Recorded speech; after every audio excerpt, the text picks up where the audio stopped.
Obviously you can't go rogue, can't go crazy. Please be a chain breaker in this one. It's tricky because it's like, he comes from a different family, I come from a different family. Your marriage is almost qualifying for Medicare. You probably want to ask them a lot of questions. All right, so Matt and I have been married 11 years.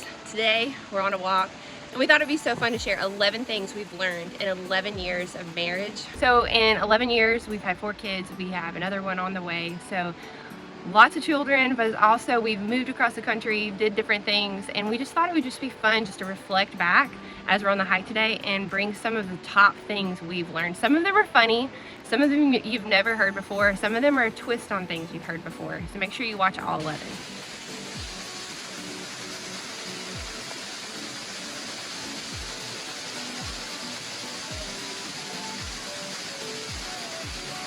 So 11 things we've learned in 11 years of marriage. So I'm out of breath walking up those steps. But this is Matt.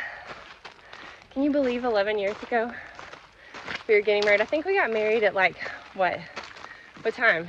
5 o'clock, 6 o'clock. Yeah, so it's about 1:50 right now. It was hot and dry. Hot and dry. I put my wedding guests through torture. Guys, I got married outside in the summertime.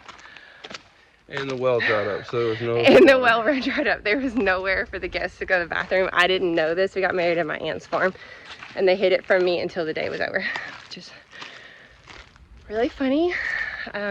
Just didn't have a lot of money and had to do it as cheaply as we could. It was beautiful. It was great. I wouldn't change it. Potluck style. Everyone brought a dish. Yeah. Some of the best food I've ever had, even though we didn't get to eat. Well, not everybody brought a dish. My family brought a dish.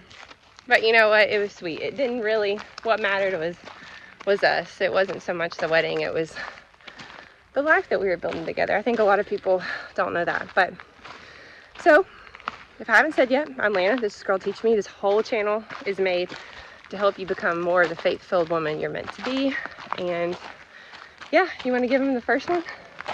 There's also a random dog that the state park just told us is the neighbor dog, and he keeps following us through this trail, so not our dog. The first one is that you still need your friends.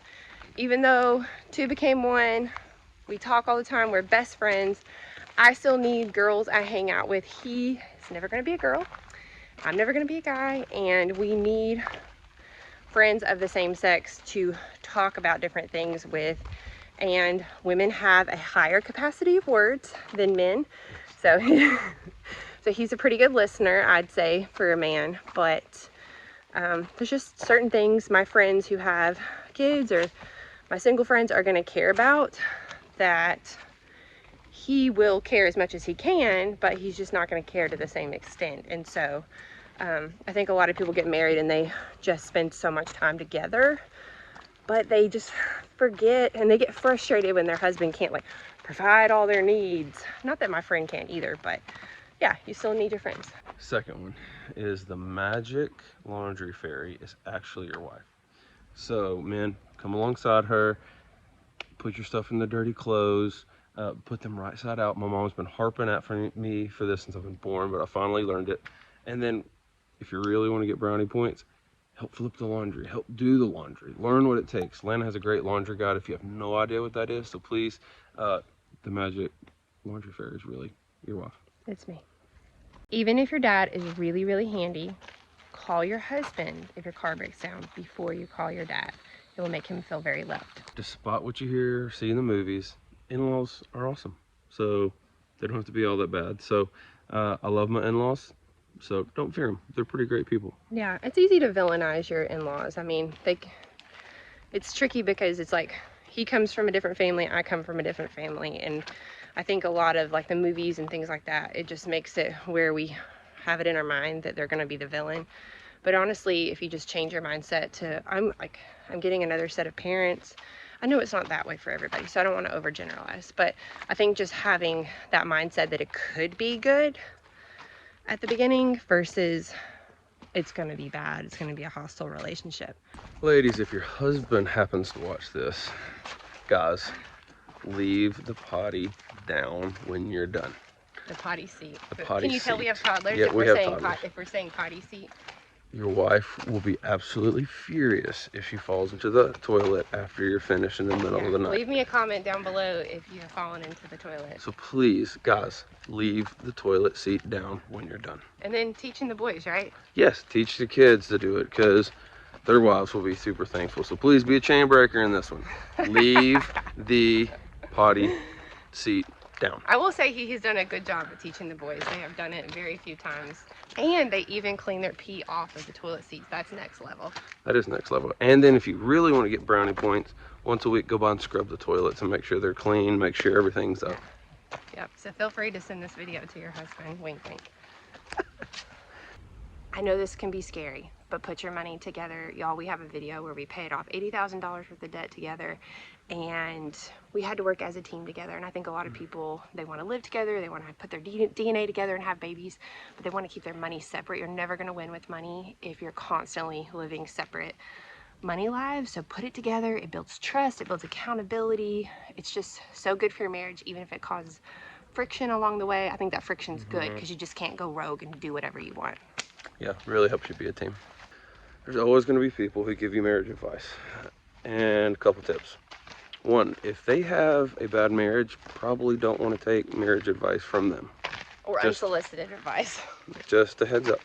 Also, if you see a couple who's sitting down, you see them, and you get talking, you learn that their marriage is like 60 years old. If their marriage is almost qualifying for Medicare, you probably want to ask them a lot of questions. So those are the times I like to use my eyes and ears in proportion with my mouth. Yeah. So just ask questions and shut up. And also too, like I was gonna say, you used to work with a lot of elderly people in physical therapy, and so you met a lot of people who had sweet marriages. And so just using like the opportunities when you're around grandparents or elderly people who have long-lasting marriages, pick their brain and glean the wisdom while you can. Yes. I'm hijacking all of yours, sorry. Yeah, definitely do that, and even make a notebook of the wisdom that they give you, because one day you might want to go back and just refresh yourself. So yeah.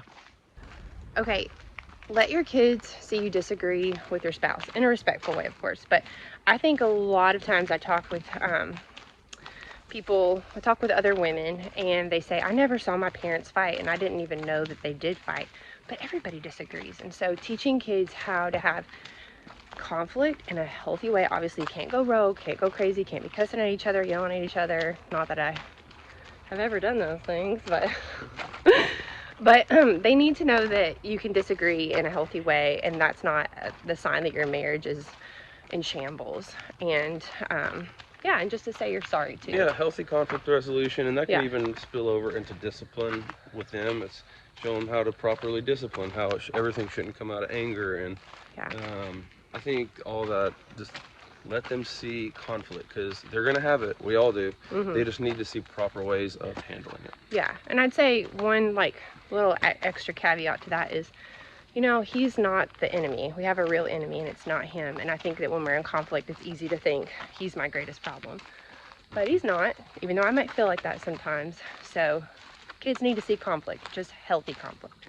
So once you get married, don't stop dating. Keep going on dates. If you want to be awesome, have a set night you go on dates. So don't stop dating once you get married. Go have fun. We're going for a walk now. It's awesome.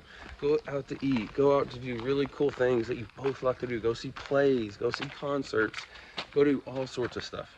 Yeah, because I think a lot of times men bond with men doing stuff like playing golf. And so I think a lot of times women just like, we want to have lots of conversations. And I am generalizing a little bit, but I think sometimes connections are going to come through going to play tennis or golf, even if that thing is not my thing. Like going on a hike like we're doing now, that's probably, it's your thing too, but it's probably my thing too. And so just moving together, conversation will happen naturally, but we'll walk away feeling like we've spent time together. We need a break from the kids too, just to remember that we like each other apart from being parents, Yes, it has to be a parent-centered home, not a kid-centered home.